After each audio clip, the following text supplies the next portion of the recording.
Number 2, दूसरी बात मैं कर रहा था रूटीन की। किसकी बात कर रहा था? मैं रूटीन की बात कर रहा था कि रूटीन क्या होना चाहिए। एक रूटीन का बच्चे ने प्रश्न पूछा था कि सर मेरी दिनचर्या क्या हो, कि मैं कैसे तैयारी करूं कि मेरा सिलेक्शन हो जाए। तो दिनचर्या की मैंने बात की थी आप लोगों को, दिनचर्या एक बेटर कैसे हो। देखिए दिनचर्या कभी भी किसी से वैसे तो पूछना नहीं चाहिए। हर बच्चा अपने आप में एक विशिष्ट होता है। कोई भी कंपटीशन दे रहे हो, मैं नहीं कह रहा कि रिट की तैयारी कर रहे हो, आप कॉलेज लेक्चर की तैयारी करो, सीटेट की तैयारी करो, आईएएस की तैयारी करो, आरएस की तैयारी करो। कोई भी कंपटीशन बड़ा नहीं होता है, सबसे बड़ा होता है आपका एक अच्छा दिनचर्या, आपका एक रूटीन। रूटीन आपको बेहतर बनाता है। तो एक बेहतरीन रूटीन क्या होना चाहिए, दिनचर्या क्या होनी चाहिए। तो एक बच्चे के मैसेज से ही मैं शुरुआत करता हूं। और बच्चे का मैसेज क्या था? तो बच्चे का मैसेज ये था, संदीप जी थे और संदीप जी ने मुझे मैसेज किया और बड़ा बड़ा सा मैसेज लिखा उन्होंने कि सर मैं बड़ा परेशान हूं पिछले 2-3 महीने से। मैंने कहा क्या बात हुई? तो बोला कि मैं सर सुबह उठता हूं और सुबह उठने के बाद मैं नहावा धोई करने के बाद जो है मैं यूट्यूब पे 2 से 3 घंटे लाइव क्लासेस देखता हूं। 2-3 घंटे लाइव क्लास देखने के बाद जो है मैं किताब लेके बैठता हूं। तो सर मैं पूरे दिन जो है वो किताब में कुछ पेज पढ़ पाता हूं, आगे नहीं जा पाता हूं। इसका कोई स्थायी समाधान बताइए। देखिए इसका स्थायी समाधान आपने खुद ही बता दिया है, मुझे बताने की आवश्यकता नहीं है संदीप जी। आपके इस कमेंट के माध्यम से मैं प्रत्येक बच्चे को कहना चाहूंगा, मैं प्रत्येक बच्चे को कहना चाहूंगा यदि मैं आपकी जगह होता तो क्या करता। एक बेस्ट रूटीन क्या होता, एक साइकोलॉजिस्ट की नजर में एक बेस्ट रूटीन क्या हो सकता है। यह सबसे बड़ी मूर्खता होती है दिनचर्या में। हमेशा याद रखो, कोई भी कंपटीशन की तैयारी कर रहे हो, आप आरएस की तैयारी कर रहे हो, कॉलेज लेक्चर की तैयारी कर रहे हो, बेस्ट रूटीन दिनचर्या क्या होनी चाहिए। मॉर्निंग में जब आप उठे, आपने मान लो 10 मिनट भी योग किया, अनुलोम विलोम किया, योग किया, कुछ भी किया, थोड़ा सा घूमा फिरा, आपने कुछ भी किया, और उसके बाद जब आप पढ़ने बैठे, हमेशा दिन की शुरुआत बुक से करें। दिन की शुरुआत जो करें वो किससे करें? बुक से करें। आप बहुत बड़ी मूर्खता कर रहे थे संदीप जी, और आप संदीप जी की बात मैं नहीं कर रहा, मैं बहुत सारे बच्चे मूर्खता करते हैं। यदि मॉर्निंग में उठते ही आपने सोशल साइट चला ली, मान लीजिए आपका दिमाग फ्रेश था, रात को आप सोए थे, 5 घंटे सोए, 6 घंटे सोए, और उठते ही मान लो 8 बजे, 9 बजे, 10 बजे, 11 बजे आपने मोबाइल चलाया, लाइव क्लास देखी। अब लाइव क्लास देखी तो आपने उसमें उस टीचर्स की बातें सुनी, कमेंट्स भी देखे। अब वो कमेंट्स और उनकी बातें आपके कम से कम आने वाले 5 से 6 घंटे को प्रभावित करेंगे। मतलब आपने अपना पूरा दिन खराब कर लिया है। आपकी फ्रेश मेमोरी थी, और फ्रेश मेमोरी होने के लिए आपको फायदा यह उठाना था कि मॉर्निंग में जैसे उठे तो कम से कम आपको 5 से 6 घंटे, कितने घंटे? 5 से 6 घंटे आपको केवल बुक को टाइम देना था। एक बेस्ट रूटीन, एक आइडियल स्टडी का रूटीन, मैं मेरा चाहे मैं खुद का बताऊं, चाहे मैं बहुत सक्सेसफुल लोगों का बताऊं, सबसे बेस्ट रूटीन होगा कि दिन की शुरुआत आप योग के बाद, ब्रेकफास्ट नाश्ता करने के बाद आप बुक से करें। कम से कम 5 से 6 घंटे आप किताब को दें। आप दिन में सोशल साइट को नहीं देखें। यदि आपने दिन की शुरुआत यूट्यूब से कर दी है तो आप दुनिया के सबसे मूर्खतम इंसान हैं, क्योंकि आपने अपनी मेमोरी में ऐसी सूचनाओं को प्रवेश कर लिया है जो आपकी आने वाली 4 से 5 घंटे की स्टडी को डिस्टर्ब करेंगी। क्योंकि वो लाइव क्लास आपने देखी थी, वो लाइव क्लास आपके दिमाग से हट नहीं सकती, वो आपके दिमाग में विराजमान रहेगी। अब यदि वो दिमाग में बार बार चलेगी तो आपका अटेंशन पावर अपनी बुक के जो चैप्टर हैं वहां से हट रहा है। तो कितनी बड़ी मूर्खता कर रहे हैं। ये अमेरिका का अभी एक बहुत बड़ा स्टडी आया था, उसमें यही चीज बताई गई है। तुम लोग पढ़ते क्या हो, मुझे समझ में नहीं आता कि यदि आपने दिन की शुरुआत यदि किसी फेसबुक साइट से, या आप किसने यूट्यूब साइट से, या इसी किसी भी चीज को आपने देखने में लगा दिया है, तो वो आपके आने वाले पूरे दिन को प्रभावित करेगा। आपने मॉर्निंग में सूचना पढ़ ली कि साहब टेट की वैलिडिटी इतने महीने होगी, अब आपका पूरा दिन पढ़ाई नहीं हुई, क्योंकि आपके दिमाग में प्रश्न आ रहा था, सर वैलिडिटी नए पुराने लोग शामिल हो जाएंगे, अब तो मर गए।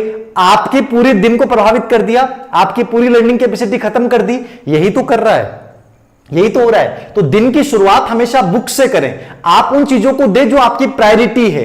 तो हमेशा याद रखें, जब मॉर्निंग में उठें, बेस्ट रूटीन आपका क्या होगा। जब बेस्ट रूटीन क्या होगा तो आपकी बुक्स होंगी, यानी आपकी प्रायोरिटीज तय कीजिए। आप क्या तय करेंगे, आपकी प्रायोरिटीज क्या है, आपकी प्राथमिकताएं क्या। आपकी प्राथमिकता यूट्यूब नहीं है, आपकी प्राथमिकता फेसबुक नहीं है, आपकी प्राथमिकता सोशल साइट्स नहीं है, आपकी प्रायोरिटी जॉब है। और जॉब है तो आपको बुक से ही शुरुआत करनी पड़ेगी। तो डेली रूटीन चार्ट में आपको दो चीजें दिमाग में रखनी है, पहले अपने प्रायोरिटी तय करनी है और प्रायोरिटी तय करने के बाद आपको अपनी बुक्स उठानी है और उसके अकॉर्डिंग आपको स्टडी करनी है। और हमेशा सब्जेक्ट से शुरुआत कर सकते हैं, कठिन टॉपिक से शुरुआत कर सकते हैं। नंबर 2, हर 1 घंटे में 10 मिनट का आराम देंगे और आंखें बंद करने के बाद उसको विजुलाइज करेंगे। यह एक बेहतरीन तरीका है। 2 से 3 सब्जेक्ट, बुक हो गया, प्रायोरिटी हो गया, 2 से 3 सब्जेक्ट आप साथ लेके चलना चाहिए। मेरे अनुसार मैंने जो स्टडी की है बहुत सारे बच्चों की, सक्सेसफुल लोगों की, ये उसके आधार बता रहा हूं मैं, साइकोलॉजिकल। 2 से 3 सब्जेक्ट को लेके आप साथ चलिए, 2 से 3 सब्जेक्ट को साथ लेके चलिए दिन में, और उनको पार्ट डिवाइड कीजिए। कभी भी आप किताब को आकार को देख के मत डरिए, आप छोटे छोटे टुकड़ों में डिवाइड कर लीजिए कि आज मुझे स्किनर का सिद्धांत पढ़ना है, आज संस्कृत में मुझे वाक्य रचना पढ़नी है, हिंदी में मुझे शब्दार्थ पढ़ने हैं, एसएसटी या साइंस मैथ्स में मुझे आरबीसी बोर्ड की इस किताब का ये चैप्टर पढ़ना है। तो उन टुकड़ों में डिवाइड पार्ट्स, यानी कि पूरी विषय वस्तु को, कंटेंट को डिवाइड करके पढ़िए। ये एक बेहतरीन रूल होता है सक्सेस पाने के लिए। तो बेस दिनचर्या में आपको शुरुआत कभी भी यूट्यूब का लाइव सेशन नहीं देखना है। आपको यूट्यूब वगैरह का प्रयोग तभी करना है जब आपको लगता है कि मैंने दिन में खूब पढ़ाई कर ली है, तो इवनिंग टाइम में या रात को। मैंने लाइव सेशन रात को क्यों रखा, जबकि रात को मेरी दिक्कत होती है। मैं मॉर्निंग में रख सकता था, दोपहर में रख सकता था क्योंकि फ्री रहता हूं, लेकिन मैंने इवनिंग में रखने का उद्देश्य यही था कि आप लोग जब देखें तो आराम से रिलैक्स मूड में आपने पूरे दिन पढ़ाई की, लास्ट में मेरी क्लास के साथ आपकी दिन की पूरी जो है वो प्रक्रिया पूरी समाप्त हो गई, आपको अच्छा भी लगा, मोटिवेशन भी मिला। तो ये चीज मैं इसलिए रात को रखता हूं, जबकि मेरा सोने का समय है 10 बजे।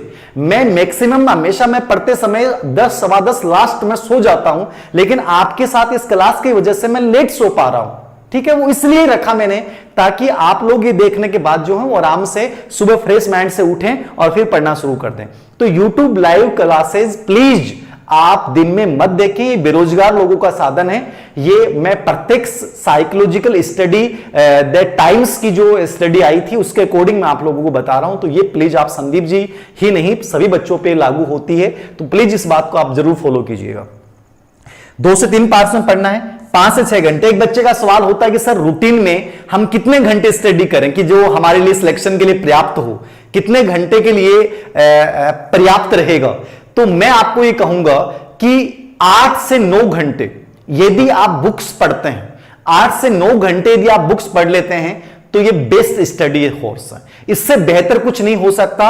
8 से 9 घंटे आप रख सकते हैं, ठीक है, 8 से 9 घंटे, इससे बेहतरीन समय कुछ भी नहीं है। यदि 8 से 9 घंटे यदि किताबों को दे देते हैं आप, तो आप ये मान के चलिएगा कि भीड़ से बहुत आगे हो चुके हैं, भीड़ से बहुत आगे हो चुके हैं। आप रैंक वाली स्टडी कर रहे हैं तो 8 से 9 घंटे की स्टडी बहुत पर्याप्त है। फिर आप कठिन टॉपिक्स को देखने के लिए, कोई भी कठिन टॉपिक्स को देखने के लिए आप नेट का इस्तेमाल कर सकते हैं, आप YouTube का इस्तेमाल कर सकते हैं, आप कोई भी लाइव या रिकॉर्डेड क्लास देख सकते हैं, वो आपकी मर्जी है। मतलब आप 2 से 3 घंटे YouTube को दीजिए, कोई नुकसान नहीं है, इतना बड़ा नुकसान नहीं है। वो आप उन टॉपिक्स को देखने के लिए दीजिए जो आपको लगता है कि समझ में नहीं आया, लेकिन आप अपना मैक्सिमम टाइम जो है वो बुक्स को दीजिए। ये मैं वो व्यक्ति कह रहा है जो खुद YouTube पे लाइव पढ़ाता है, जो खुद अपना ऑनलाइन कोर्स भी जिसने जारी कर रखा है, वो व्यक्ति आपको ये सलाह दे रहा है। इसका मतलब समझ में आ रहा होगा कि मैं आपसे ये चाहता हूं कि आप उन्हीं चीजों को देखें कि आप 2 से 3 घंटे के टाइम में देखें, ज्यादा इससे ज्यादा समय मत दीजिए यदि सिलेक्शन लेना चाहते हैं। रूटीन प्रायोरिटीज तय कीजिए, शुरुआत मॉर्निंग में बुक्स के साथ कीजिए, 2 से 3 सब्जेक्ट को साथ लेके चलिए, 8 से 9 घंटे की स्टडी जो है वो पर्याप्त होती है। और सबसे बड़ी चीज है पढ़ते समय रिलैक्स मूड में, मतलब आपकी लर्निंग स्टाइल क्या होती है। आप में से बहुत से बच्चे प्रश्न पूछते हैं कि सर लर्निंग स्टाइल, तो लर्निंग स्टाइल का मतलब है आपको कौन सा पढ़ना लंबे समय तक याद रहता है। कि मान लो आपको डिस्कशन से याद होता है, डिस्कशन को अपनाइए। आपको अकेले पढ़ना अच्छा लगता है तो अकेले पढ़ना अपनाइए। आपको यदि ग्रुप्स में पढ़ना अच्छा लगता है तो लाइब्रेरी ज्वाइन कीजिए, ठीक है। तो आपको चलते हुए याद करना अच्छा लगता है तो चलते हुए पढ़िए। आपको नोट्स बनाते हुए अच्छा लगता है तो नोट्स बना के पढ़िए। आपको बोल बोल के अच्छा याद होता है तो बोल बोल के पढ़िए। ये आपकी सब बच्चों की लर्निंग स्टाइल अलग अलग होती है, तो जो लर्निंग स्टाइल आपके लिए ज्यादा इफेक्टिव है उसका आप इस्तेमाल कीजिए। इसको लेकर आपको कोई टेंशन लेने की आवश्यकता नहीं है कि सर मुझे कौन सी लर्निंग स्टाइल अपनानी चाहिए। हर लर्निंग स्टाइल प्रभावी होती है, वो आपके नेचर पे डिपेंड करती है कि किसी को बोल के अच्छा लगता है, किसी को लिख लिख के जल्दी याद होता है, किसी को चलते हुए जल्दी याद होता है, किसी को ग्रुप के साथ डिस्कशन करते हुए याद होता है। तो अपना स्टाइल है। जैसे कुछ लड़कियां करती हैं कि उन्होंने याद कर लिया, पढ़ लिया, फिर अपनी वॉइस को रिकॉर्ड कर लिया, और जब वो खाना बनाती हैं तो अपनी उस रिकॉर्डिंग को सुन रही हैं, तो वो एक बेहतरीन लर्निंग स्टाइल होगी। तो हर बच्चे का अपना एक लर्निंग स्टाइल है जो आपको ज्यादा मैक्सिमम समय का यूज करवा सके, जो आपको बेहतरीन तरीके से याद करवा सके, वो एक बेटर रूटीन हो सकता है। ठीक है, तो ये लर्निंग स्टाइल अपने अकॉर्डिंग चूज कीजिए। एक बच्चे का सवाल है कि सर एक सब्जेक्ट को कितना टाइम दें। यह सवाल आपको मेरे से कभी पूछने की आवश्यकता ही नहीं होनी चाहिए। आपको क्या लगता है किस सब्जेक्ट में आप कमजोर पढ़ रहे हैं, उस सब्जेक्ट को मैक्सिमम समय दें, और जिस सब्जेक्ट को आपको बहुत इजी वे में समझ में आ रहा है तो ज्यादा समय देने की आवश्यकता नहीं है। जैसे हिंदी जैसे सब्जेक्ट को आप ज्यादा समय देते हैं तो मैं मानता हूं कि गलत है। हिंदी एक ऐसा विषय है जिसको नॉर्मली यदि आप लोगों ने पढ़ा है, समझा है, तो बहुत कम समय में तैयार कर सकते हो। जो सब्जेक्ट से आपका कोरिलेशन नहीं रहा है, जिस सब्जेक्ट की विस्तृतता बहुत ज्यादा है, उस सब्जेक्ट को आप उतना ही टाइम दें। तो आप ये तय तो आपको करना पड़ेगा कि किस टॉपिक को मुझे कितना समय देना है। कि मैं करता हूं बाल विकास और लर्निंग को सबसे अधिक टाइम देना पड़ेगा, लेकिन बुद्धि टॉपिक को सबसे कम टाइम में तैयार किया जा सकता है। ठीक है, मोटिवेशन टॉपिक को मात्र 1 घंटे में तैयार किया जा सकता है, लेकिन अधिगम और बाल विकास में बहुत ज्यादा समय लगेगा। आरटी 2009 को आप मात्र 20 मिनट में पढ़ सकते हो, एनसीएफ 2005 को आप 35 से 40 मिनट में तैयार कर सकते हो। किस टॉपिक को कितना समय देना है, वो उसकी विषय वस्तु, उससे पूछे जाने वाले प्रश्नों का पैटर्न और पूर्व एग्जाम के क्वेश्चन पेपर, इसके आधार पे आपको डिसाइड करना पड़ेगा। याद रखना, यह सवाल आपको अपने आप से ही करना है कि मुझे कितना और कैसे क्या पढ़ना है। ये स्मार्ट स्टडी का हिस्सा है, तो डेली रूटीन में ये चीजें शामिल करनी पड़ेंगी। तो बहुत सिंपल डेली रूटीन मैंने बताने की कोशिश की आप लोगों को। मॉर्निंग की शुरुआत मैक्सिमम किताबों के साथ कीजिए, 6 से 7 घंटे किताबों के साथ दीजिए।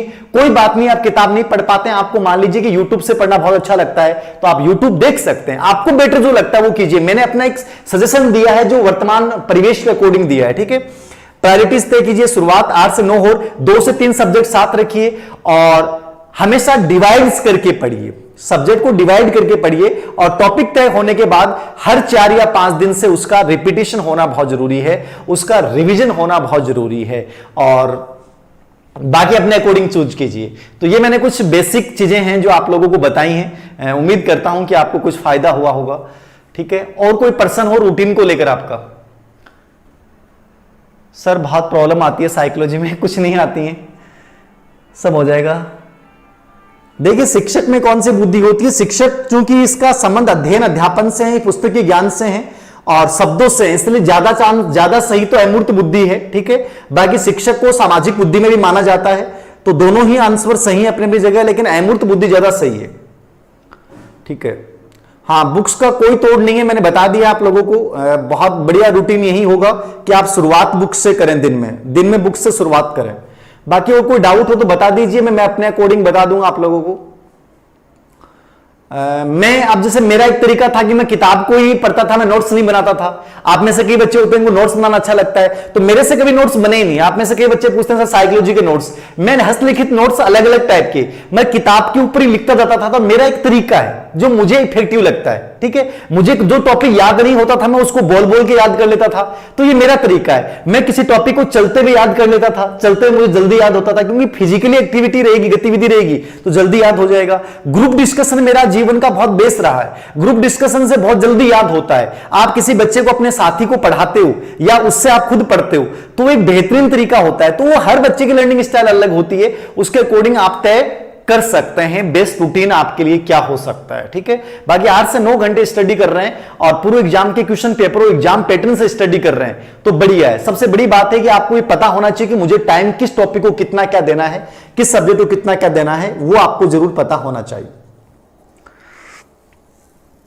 हाउसवाइफ की मैंने पहले भी चर्चा की है, मैंने महिला का उदाहरण दिया था कि बहुत सी महिलाएं होती हैं